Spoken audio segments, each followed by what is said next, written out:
ఈ సమస్త సృష్టి బ్రహ్మమయం, దైవమయం అయినప్పుడు ఈ సమస్తం ఉన్నటువంటి బంగారం కావచ్చు, ధనం కావచ్చు, అన్నీ కూడా దైవమయమే అవుతాయి.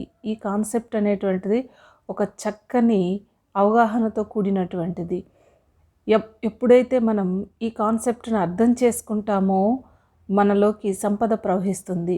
అలా కాకుండా మనం తక్కువ రకమైనటువంటి ఆలోచనలతో, తక్కువ రకమైనటువంటి స్థితిలో ఆలోచిస్తూ ఉన్నామంటే మనం ఇంకా అజ్ఞానంలో ఉన్నట్లే లెక్క. అంతేకాకుండా ఈ లోకంలో విషాదం, దుఃఖం, బాధలు అన్నీ ఉన్నాయి అని మనం భావిస్తున్నాము అంటే మనం ఇంకా అజ్ఞానంలో ఉన్నట్లే. ఎందుకంటే సమస్తము దైవమయమే అయినప్పుడు మనం వ్యతిరేకమైనటువంటి భావనలను ఎప్పుడూ కూడా మనలోకి తీసుకోకూడదు. మరి ఎప్పుడైతే మనం దైవ సంపద మనలోనే ఉంది, దైవ సామ్రాజ్యం మనలోనే ఉంది, అలాంటప్పుడు మనకు కావాల్సిన సంపదను మనం సృష్టించుకోవచ్చు. అంతటి శక్తిమంతులం మనం. మన అవసరాలకు అవసరమైనంత సంపదను సంపాదించుకోవటం స్వార్థపరత్వం అని ఎప్పుడూ అనుకోవాల్సిన అవసరం లేదు.